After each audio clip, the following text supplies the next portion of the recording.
Hello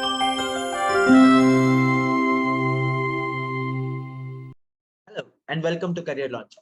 With only 36 days to go to CAT 2021, as a part of our daily exercises that we have been sharing on YouTube from questions that have occurred or appeared in our CAT mocks, this particular video, I'm going to take you through 3 questions covering arithmetic that cover percentages, profit, loss and discount, and time, speed and distance that have appeared in Countdown CAT 8. Right. 2 trains A and B start simultaneously towards each other from stations V and W respectively. So there are 2 trains that stand simultaneously from stations V and W respectively. Train A starts from here and train B starts from here. Train A starts from here and train B starts from here, which are 138 kilometers apart. 138 kilometers apart. 1 hour later, they cross each other and keep moving at the same speed without stopping. 1 hour later, they cross each other. They cross each other at some point, let us say X. At some point, they cross. If they are crossing in 1 hour, what is the total time? What is the total time both of them have traveled for? It is only 1 hour. And what is the distance they have together traveled is 138. So the relative speed, A plus B, this is the distance, this is the time. A plus B, the relative speed of both of them added together should be 138 kilometers per hour.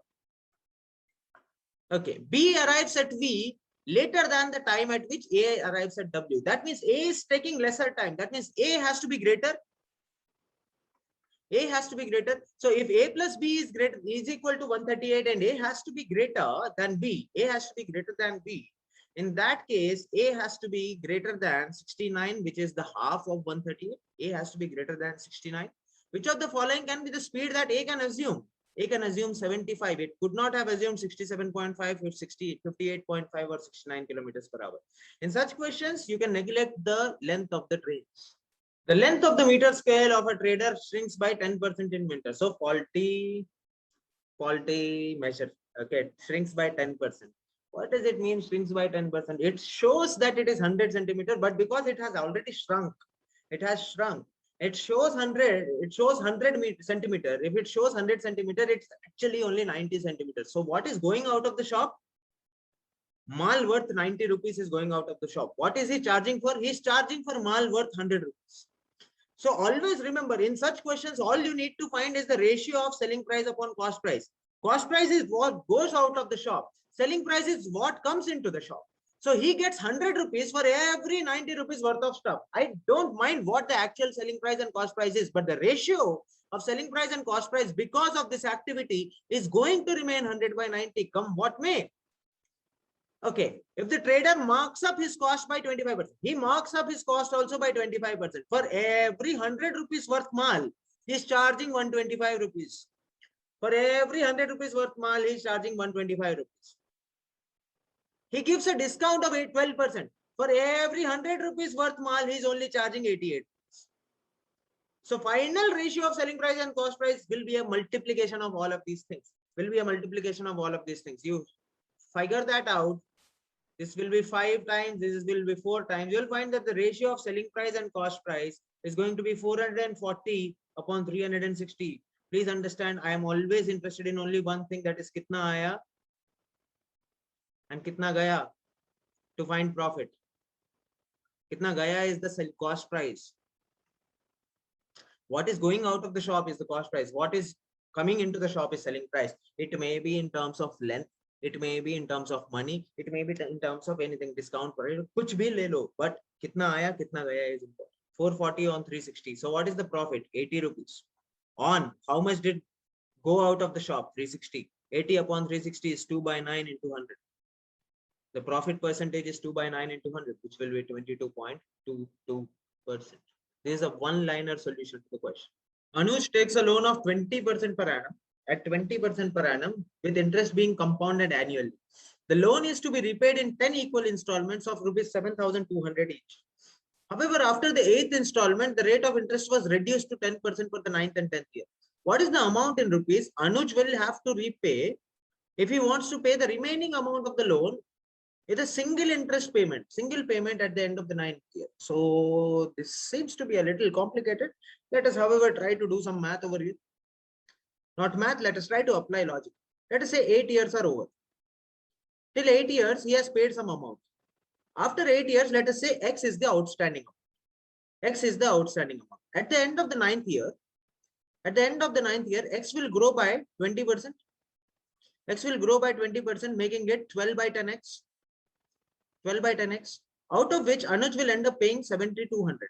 And Anuj will end up paying 7,200. So this becomes the outstanding amount. This again grows by 20%. This again grows by 20%. This again grows by 20%. As a result, giving you 7,200 as the outstanding amount that at the end of the 10th year he pays. That if he pays at the end of the 10th year, he is done with his loan. Zero balance. That is what essentially is the question. So what we can consider is, let us consider this amount to be X, to be A. If this amount is A, what will happen? A, out of, if this amount was A, let us say, out of A, if 7,200 is paid, and the remaining grows at a rate of 12% per annum,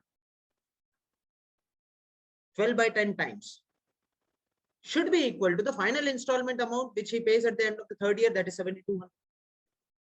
So this becomes 600 times. So this becomes 6,000 actually. So A minus 7,200 is 6,000. So A 12 by 10x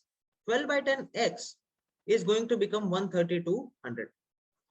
12 by 10x is going to become 13200. At the end of 8 years, if that was x, so 12 by 10 x is equal to 13200. See, A becomes 13200.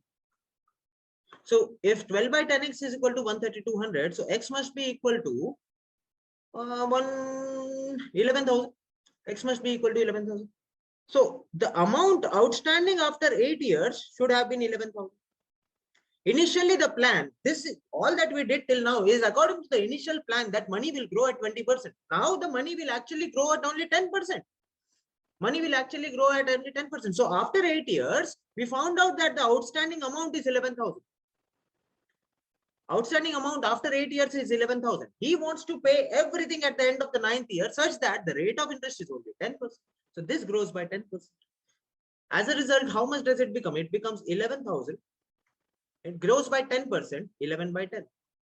11 into 11, 12100 should be the outstanding amount after the end of the 9th year, given that after the 8th year, the rate of interest fell to 10%. So if he wants to pay everything at the end of the 9th year itself, he has to pay 12100 as the one installment, and he is done with this.